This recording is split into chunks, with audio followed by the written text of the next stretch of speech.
Y vamos a continuar con la clase y como les he comentado, vamos a ver el tema de reparación de los tejidos. Esta parte de reparación de los tejidos puede ser que llegue a variar tanto los tiempos como las fases que les estoy enseñando, dependiendo del autor que ustedes lleguen a leer. Hay autores que mencionan que no hay 3 fases de reparación, sino que hay más. Por ejemplo, a la de proliferación le dan otro tipo de subetapas. A la fase de remodelación también le dan como otra, no, más que nada es la de proliferación. Entonces, bueno, para que vean que hay cierta variedad dentro del mismo, dentro de los mismos autores, pero esencialmente a mí me gusta entender la reparación de los tejidos en 3 fases: inflamatoria, proliferativa, de reparación y de remodelación. De igual manera, depende muchísimo del tipo de lesión al cual se haya sometido, del tipo de tejido blando al cual se haya afectado, pero podemos nosotros mencionar que la etapa de inflamación dura esencialmente 7 días. La etapa de proliferación, la etapa de proliferación dura de 5 a la quinta semana, del quinto día a la quinta semana, y la fase de remodelación empieza de la sexta semana al primer año. También hay algo muy importante que se debe de entender de estas 3 fases. De estas 3 fases, nosotros como que las subdividimos en casi en los días, y desde aquí inicia y aquí termina. Pero estas etapas deben de entenderse como un continuo y no como entidades separadas, sino que mientras está la fase de inflamación, digamos al cuarto día, ya empieza el proceso de proliferación o ya empieza el proceso de reparación de los tejidos. No es como tal que al séptimo día que termina la de inflamación, ya al octavo día empieza la proliferativa. No, sino que es este continuo, es este constante proceso de reparación del tejido. Vamos a ver un poco acerca de la fase de inflamación. ¿Qué es lo que sucede en la fase de inflamación? Pues bueno, en la fase de inflamación, como algunos ya saben, va a ocurrir que los leucocitos y otras células van a empezar a fagocitar todos esos exudados o todos esos tejidos lesionados, y van a llevar o van a tratar de llevar a este proceso de inflamación a un estado lo más normal posible. ¿Cuáles son los signos y de que el paciente se encuentra en fase inflamatoria? Número 1, hay calor. ¿Por qué hay calor? Porque hay un incremento de los vasos sanguíneos que aumenta la temperatura. Número 2, hay este enrojecimiento y hay hinchazón, ¿sí? Hay una hinchazón.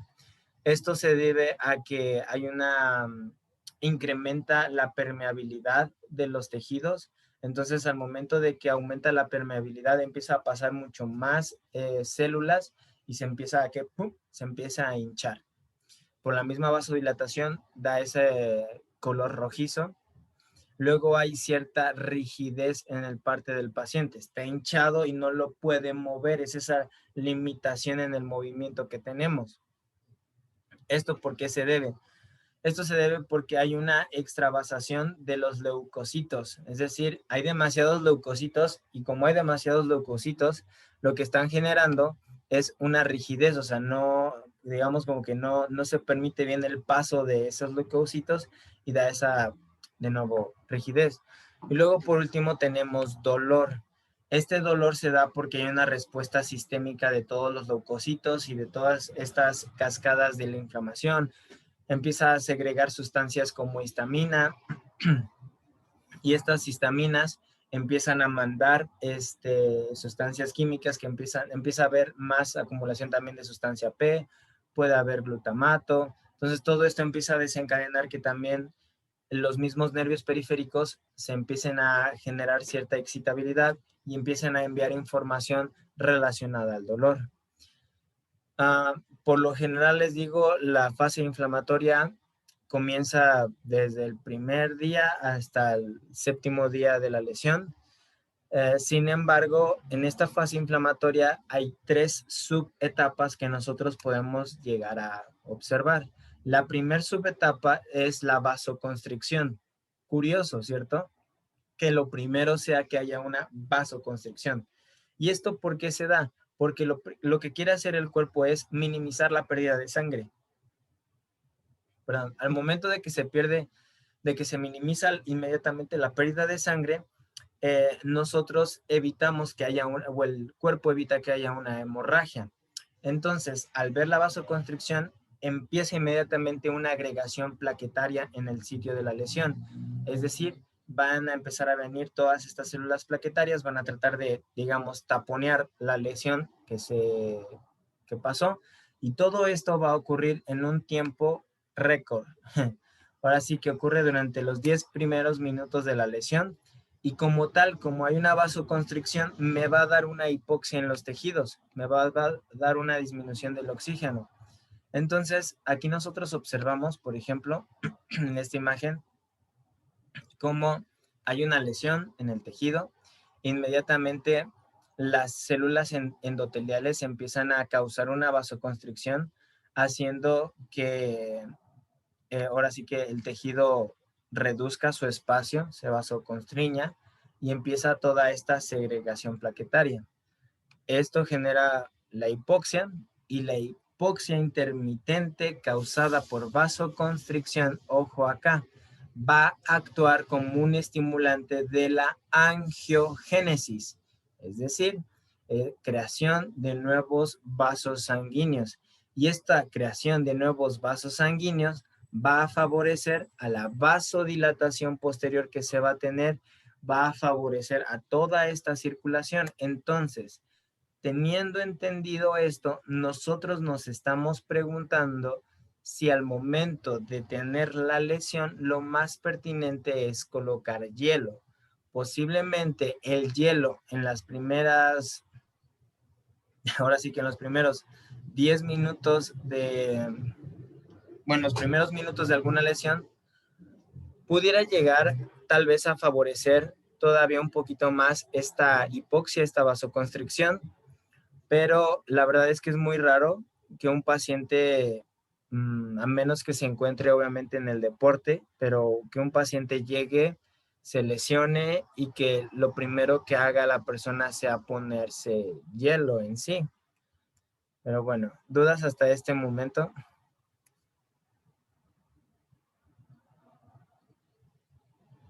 No, pues. Sí, yo sí. ¿Mande? ¿Todo bien? Yo, maestro. Adelante. Sí, gracias. Me queda ahí una duda de lo que usted comenta. ¿Eso pasaría en cualquier paciente o si tiene alguna patología el paciente? Sí, esto pasa en cualquier patología, inclusive en cualquier lesión de tejido blando. Supongamos que tenemos un pinzamiento subacromial. Un Sí. pinzamiento subacromial en el cual el paciente está sufriendo de este pinzamiento de los tendones del manguito de los rotadores. Desgraciadamente, la mayoría de los pacientes empieza a comenzar, siente o te dice, me empezó un dolor hace unas semanas. Ese dolor que le empezó atravesó por este proceso de inflamación sin que el paciente se percatara de esa situación. Pero obviamente, aquí en el pinzamiento, por ejemplo, a pesar de que estamos hablando del tendón, también hay otras estructuras como la bursa que se puede llegar a inflamar por esta misma presión, y entonces esta misma bursa pasa por este proceso de inflamación, el tejido dice, me están comprimiendo, necesitamos el proceso de inflamación para, tal vez no hay una lesión como una cortadura, por ejemplo, pero ya sea por compresión, por tensión o por un deslizamiento, siempre existen estos procesos inflamatorios donde el cuerpo dice, hay que recuperarnos y la mejor manera es la inflamación. Entonces el paciente no reacciona, por así decirlo, de manera inmediata porque estos procesos son muy cortos y ya nosotros ya nos llegan cuando ya hay un proceso inflamatorio, llamémosle cronificado, o en su defecto cuando la inflamación ya pasó y ya está en proceso de proliferación, pero pues el proceso de proliferación no se está dando bien y se sigue acompañando con un poco de inflamación. Entonces ahí ya es cuando nosotros como terapeutas decimos hay que disminuir ese proceso inflamatorio porque esta inflamación ya se ha vuelto anormal dentro de su proceso, por así decirlo. Muy ¿Sí? bien, maestro. Muchas gracias. De nada, Venustiano, de nada. ¿Alguien más? ¿No? Aquí, esta es una imagen que les puse por si están más interesados como en saber cómo es que las plaquetas o esta segregación plaquetaria que acabamos de ver, perdón, agregación plaquetaria, influye en que se dé este taponamiento. Hace un montón de cosas que están viendo aquí en esta imagen, pero lo importante es que esta misma agregación plaquetaria me permite generar un coágulo de fibrina. Y esta fibrina es la que ya me va a ayudar a ayudar a tapar esa lesión. Pero, por ejemplo, en ciertas patologías, esta fibrina o esta acumulación de fibrina no me es conveniente porque al final se va a transformar en una fibrosis y al final sabemos que eso causa una limitación en la articulación de los pacientes. Luego la tercera etapa por la que se atraviesa en el proceso de inflamación es la vasodilatación. Vean que primero hay vasoconstricción, 10 minutos, órale, y después hay una vasodilatación. Esta vasodilatación va a ocurrir precisamente por este apartado, por la histamina y otros mediadores químicos. La histamina, ¿qué va a hacer? Aumenta la permeabilidad de las paredes de los vasos, es decir, como que, a ver, soy yo la histamina, empujemos a estos vasos para que se permita el paso de todas otras sustancias que me van a ayudar y de otras células, como cuáles, macrófagos, neutrófilos, todos ellos van a pasar. Ahora, les puse también estas otras imágenes para que también conozcamos a estos neutrófilos y estos macrófagos y cuál es la función. El neutrófilo es un glóbulo blanco cuya función va a ser engullir y destruir bacterias y otros patógenos. Son los que más abundan.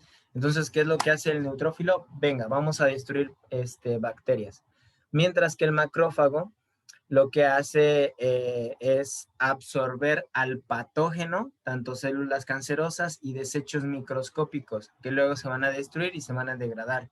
Entonces, aunque tienen funciones muy similares, en este caso el neutrófilo es el que te ayuda a luchar contra ciertos tipos de infección.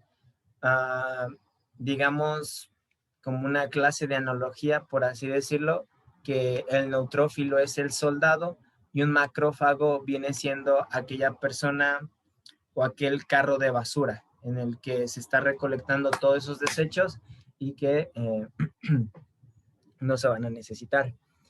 Pero estas mismas respuestas del sistema inmune que están teniendo, de repente pueden llegar a, si se persiste si hay una persistencia de una respuesta inmunológica, se ha visto que el dolor puede inclusive llegar a aumentar o exacerbarse porque estos también empiezan a segregar cierto tipo de sustancias que empieza con un ciclo vicioso. Ahora, después de que la permeabilidad o el aumento de permeabilidad me sirve para eso, pero también me va a servir para que las plaquetas se adhieran al endotelio de los vasos para formar un coágulo. Y esto, y este coágulo pues me va a ayudar a tapar la lesión.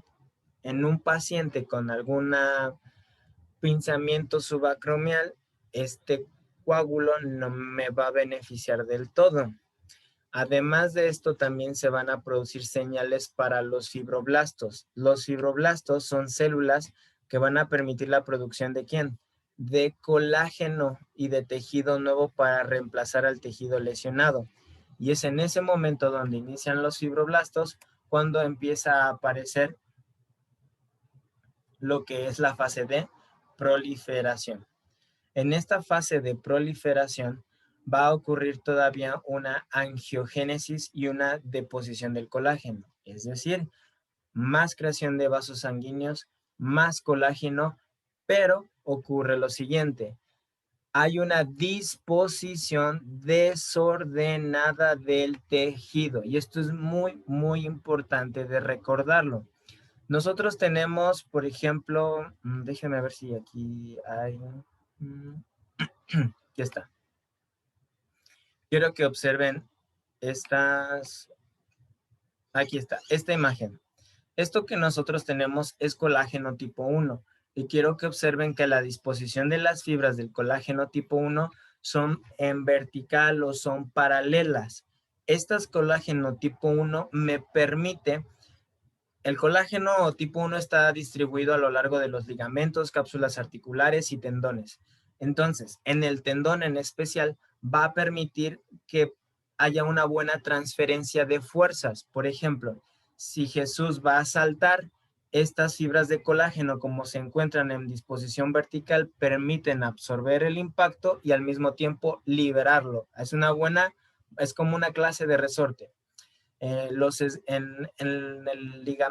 ligamentos va a permitir que si yo hago cierto movimiento, haya un orden, haya una secuencia y se permita cierta fuerza de tensión.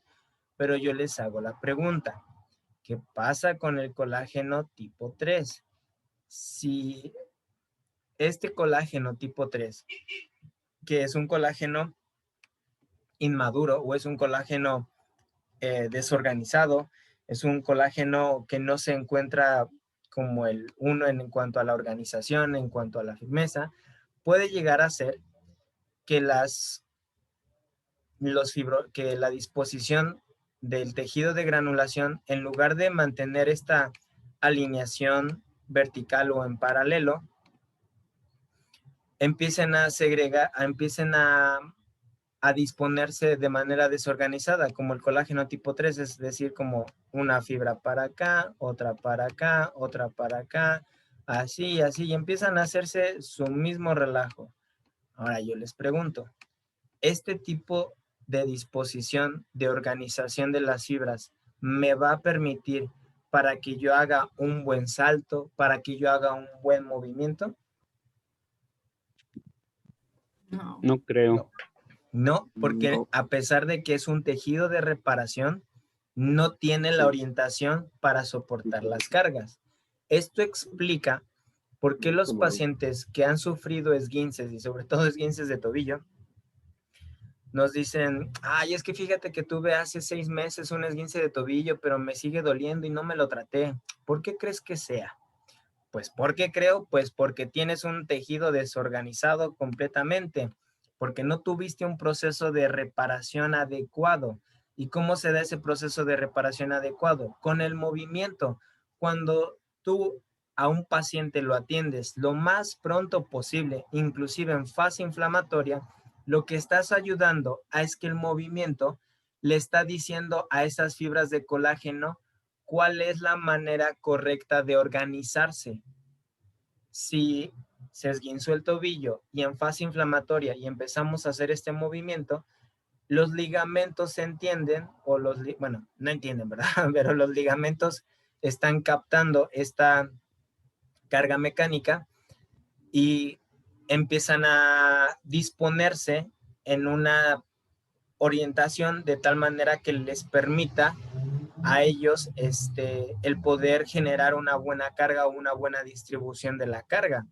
Entonces, por eso es importante que nuestros pacientes entiendan la importancia del ejercicio terapéutico desde fases tempranas, para que haya una buena organización del tejido de colágeno. Y también es importante que nosotros lo entendamos, porque muchas secuelas de los pacientes, sobre todo de secuelas de esguinces, se llegan a dar porque no hay una buena organización en este tejido de colágeno. Entonces nosotros tenemos que hacer como el trabajo de alguna manera, de que a través de agentes físicos, de que a través de alguna manipulación manual, podamos como provocar una lesión local, y otra vez esta lesión local inicia el proceso de inflamación, proliferación, y ahí es en donde nosotros podemos permitir, en la medida de lo posible, volver a a organizar esas fibras de colágeno.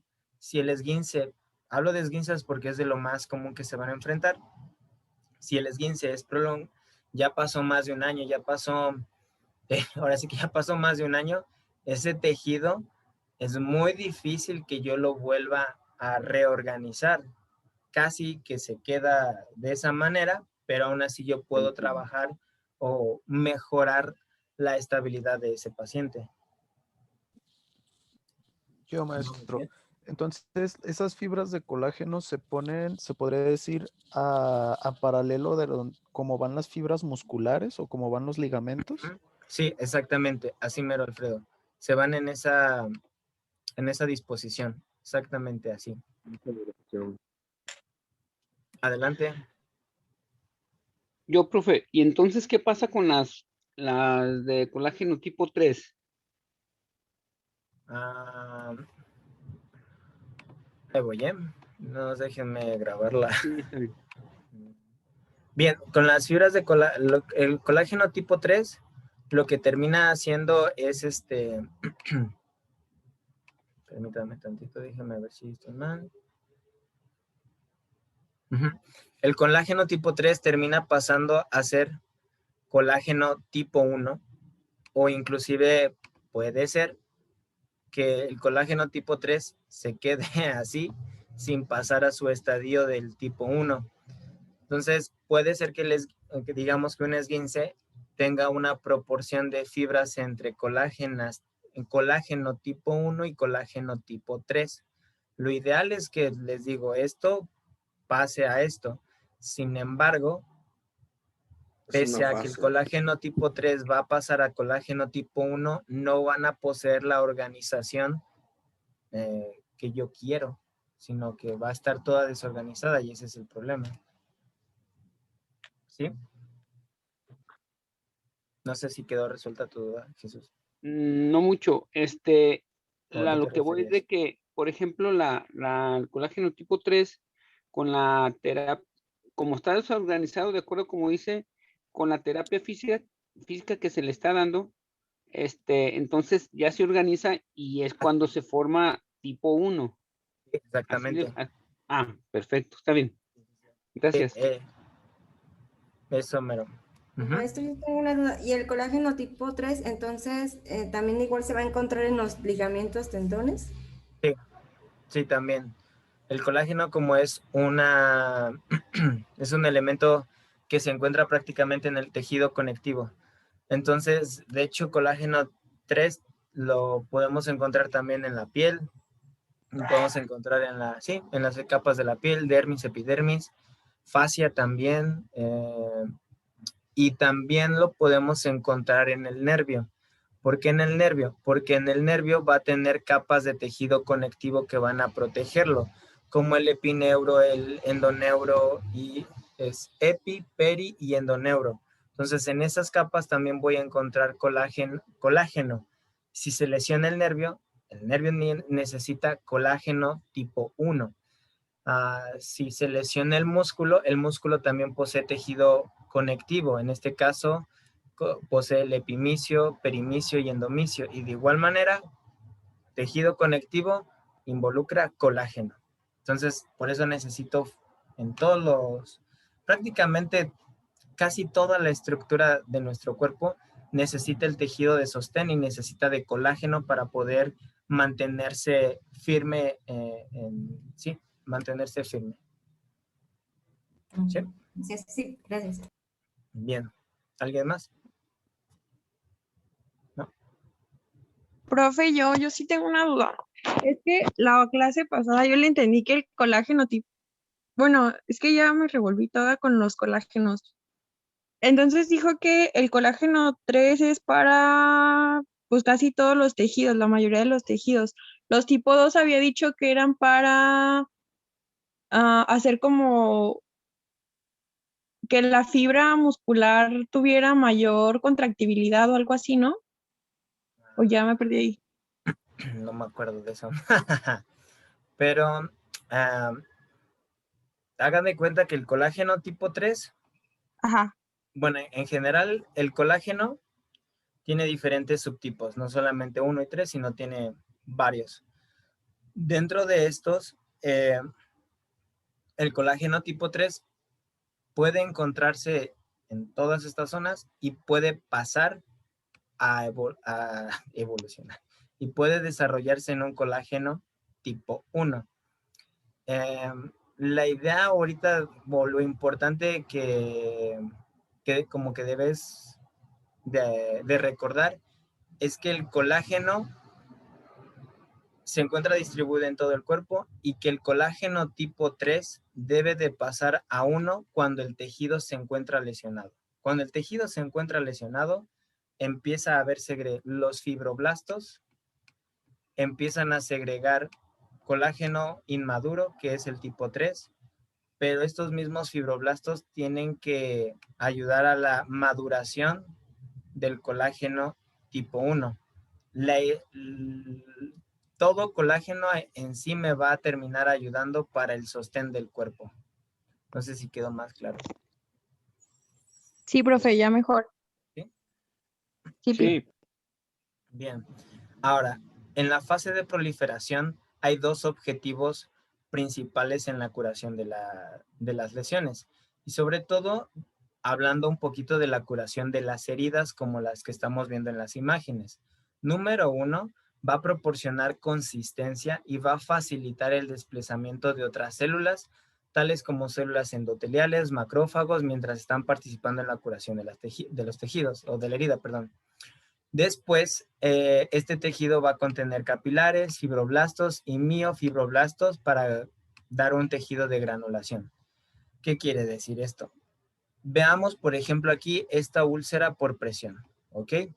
Esto es en la primera sesión y esto es hasta la 14ª sesión. No sabemos como tal cómo fueron distribuidas las sesiones, pero la idea consiste en lo siguiente.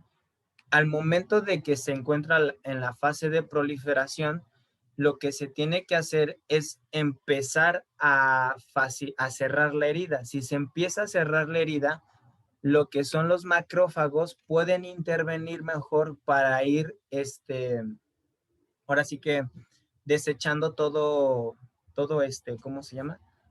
Todo desecho, toda célula que no, todo que no la célula, empieza a comerlo, porque obviamente al ser una herida abierta como esta, no va a permitir que los macrófagos se desplacen con tanta facilidad y puede generar una infección.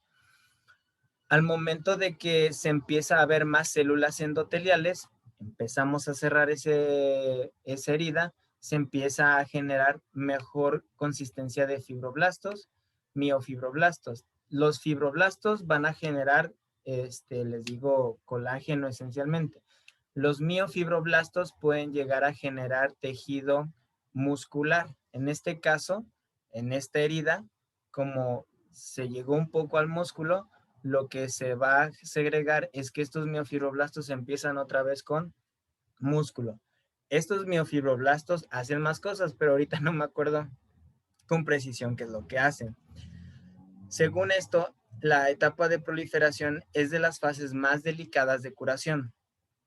Más delicadas recordando en el aspecto de una herida, porque lo que quiero es que esta herida empiece a cicatrizar. ¿Qué pasa, por ejemplo, en cambio con un esguince o qué pasa con una tendinopatía o qué pasa con alguna otra patología? Va a pasar por el proceso de proliferación, pero tal vez no es como, no es como que el tejido, no es como que sea una fase delicada. Es una fase en la cual si el tejido va a ser inestable todavía y por lo tanto no puedo poner mucha carga. Un ejemplo, yo tengo un esguince de tobillo de 2º grado, el paciente ha pasado 3 semanas en la fase inflamatoria, yo lo sigo trabajando con ejercicios, 4ª semana empezamos con la fase de proliferación. Pese a que ya está en la fase de proliferación, yo todavía no puedo meterle mucha carga, no puedo meterle mucho ejercicio isométrico porque el tejido todavía no está reparado al 100%. Y es aquí donde de repente algunas personas que no acuden a rehabilitación cometen el error. Esguince esguince de segundo grado, les dicen, pues, ¿sabes qué? Quítate la inmovilización en unas 2 semanas, 3 semanas, cuarta semana, dicen, pues ya puedo caminar, y empiezan a caminar. ¿Y cuál es el inconveniente? Que caminar a esa patología le da mucha carga porque el tejido todavía no está listo. O sea, es como que los fibroblastos dicen, vato, todavía no estás listo para una carga excesiva. Tienes que ser paciente. ¿Vamos bien? Sí, Sí. profe. Y pues bueno, esto es un poquito más redundante, pero lo único que quiero que sepan es que en el día 12, más o menos en el día 12, el colágeno tipo 3 empieza a madurar a colágeno tipo 1, que es un tejido más resistente, como lo hemos mencionado. Pero de nuevo, si se le tienen que dar las cargas a este tejido para que se recupere. Al menos cuando hablamos de tejido muscular, tejido ligamentario, capsular, tendinopatía o nervioso. Si yo no le doy el ejercicio necesario, no va a recuperarse de manera óptima, sino se va a recuperar de manera deficiente. ¿Dudas hasta este momento?